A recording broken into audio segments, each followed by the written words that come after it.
बिस्मिल्लाहिर्रहमानिर्रहीम। अस्सलाम वालेकुम।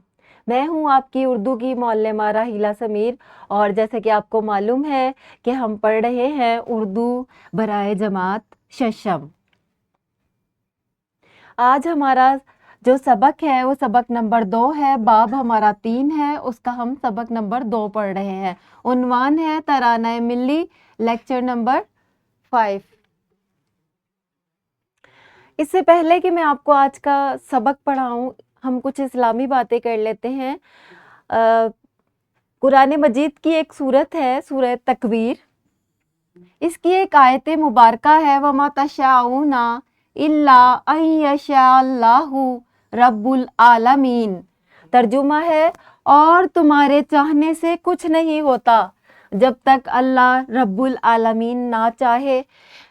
इस आयत मुबारका में ये बताया गया है कि इंसान के चाहने से कुछ नहीं होता, सारी रज़ामंदी अल्लाह ताला की है। हमें अपने मामलात के लिए अल्लाह से रुजू करना चाहिए और अल्लाह के आगे आजीज़ी से दुआ मांगनी चाहिए, ताकि जो भी हम चाह रहे हैं और अल्लाह की चाहत उसमें शामिल हो जाए और वो अल्लाह ताला कुन फरमा दे और हमारा काम हो जाए। चलते हैं आज के सबक की तरफ। आज हमारा हासिल ताल्लुम है इबारत में रमूज़ औक़ाफ़, राब्ता को पहचान सके। इससे पहले कि हम राब्ता के बारे में पढ़ें, आप मुझे बताएं कि रमूज़ औक़ाफ़ क्या होते हैं। शाबाश, आपने सही बताया। रमूज़ औक़ाफ़ वो अलामात होती हैं जो कि हम उर्दू के जुमले लिखते हुए इस्तेमाल करते हैं। इन अलामात का फ़ायदा ये होता है कि जुमलों में हमें मालूम हो जाता है कि कौन सा सवाल है और कहाँ पर जुमला ख़त्म हो रहा है और कहाँ पर वक्फ़ा देना है। ये तमाम अलामात हैं। ये ख़त्मा है, ये तफ़सीलिया है, ये राब्ता है, ये वक्फ़ा है, ये सक्ता की अलामत है, वावैन है, इसे ख़त कहते हैं, इसको कौसैन कहते हैं, ये निदाइया है और ये सवालिया निशान है।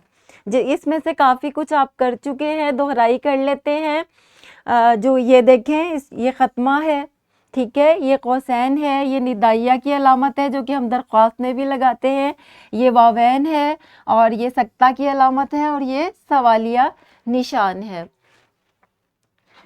आज का सबक है हमारा राब्ता। हम देखते हैं कि राब्ता की अलामत कहाँ इस्तेमाल होती है। राब्ता का इस्तेमाल वहाँ होता है जहाँ जुमले की किसी साबिक़ बात या ख़याल की तशरीह या तस्दीक की ज़रूरत हो। बक़ौल शायर, आदमी को साहिबे किरदार होना चाहिए कि कोई भी कौल होगा, अगर हम कहेंगे अब्बा जान ने कहा या शायर ने कहा, तो उसके बाद हम राब्ता की अलामत लगाएंगे और ये इस बात में और इसमें राब्ता पैदा कर देगी ये अलामत। राब्ता की अलामत क्या होती है? इस तरह दो सीधे नुक्ते होते हैं। और राब्ता कहाँ लगाते हैं? किसी मुख्तसर मक़ौले या कहावत को बयान करना हो या तमहीदी जुमले के बाद ये अलामत आती है। जवाद साकिब साहब ने क्या खूब कहा है। अब देखिए, ये इस बात में और इसमें राब्ता करने के लिए हमने बीच में अलामत लगाई है। तंदुरुस्ती हज़ार नेमत है, ठीक है। अगला जुमला देखिए, दो ऐसे जुमलों के दरमियान जो एक दूसरे की ज़िद हों लेकिन दोनों मिलकर जुमला पूरा करें। इंसान चल सकता है, उड़ नहीं सकता। ये दोनों जुमले एक दूसरे की ज़िद हैं, इनके दरमियान जो अलामत लगाई गई है वो राब्ता की है। राब्ता की अलामत इन दोनों जुमलों में राब्ता पैदा कर रही है। उम्मीद है कि आपको राब्ते का इस्तेमाल आ गया होगा। कुछ मिसाल के ज़रिए हम सीख लेते हैं। आपको कमरा जमात की सरगर्मी दी गई है। दर्जे झेल जुमलों में राब्ता की अलामत की निशानदेही करें। शेख सादी ने फरमाया, यहाँ पर देखें, राब्ता की अलामत है। अगर तू चाहता है कि खुदा तुझे बख्श दे तो मखलूक खुदा के साथ नेकी कर। दूसरे जुमले में राब्ता की अलामत देखें। मशहूर मक़ौला है कि अक्लमंद आदमी उस वक्त तक नहीं बोलता जब तक खामोशी नहीं हो जाती, ठीक है। कहते हैं किसी का कौल है, किसी की बात कर रहे हैं आप, तब भी आप राब्ता की अलामत इस्तेमाल करें। कहते हैं उम्र की दराजी सब्र में है। दादा जान कहते हैं, इसके बाद भी आपने जो भी जुमला लिखना है उससे पहले आप رابطے کی علامت لگائیں گے تاکہ دونوں جملے جو ہیں ان میں رابطہ پیدا ہو جائے۔ رموز اوقاف کے بارے میں انفرادی سرگرمی یہ ہے کہ آپ نے بتانا ہے کہ رابطہ کی تعریف کیا ہے۔ رابطہ کی دیکھیں علامت میں نے واضح کر کے لگائی ہے تاکہ آپ کو پتہ چل جائے کہ رابطہ کی علامت کیا ہے۔ آپ نے رابطہ کی تعریف لکھنی ہے، مثالیں لکھنی ہے اور اس کا استعمال بھی آپ نے بتانا ہے جملوں میں۔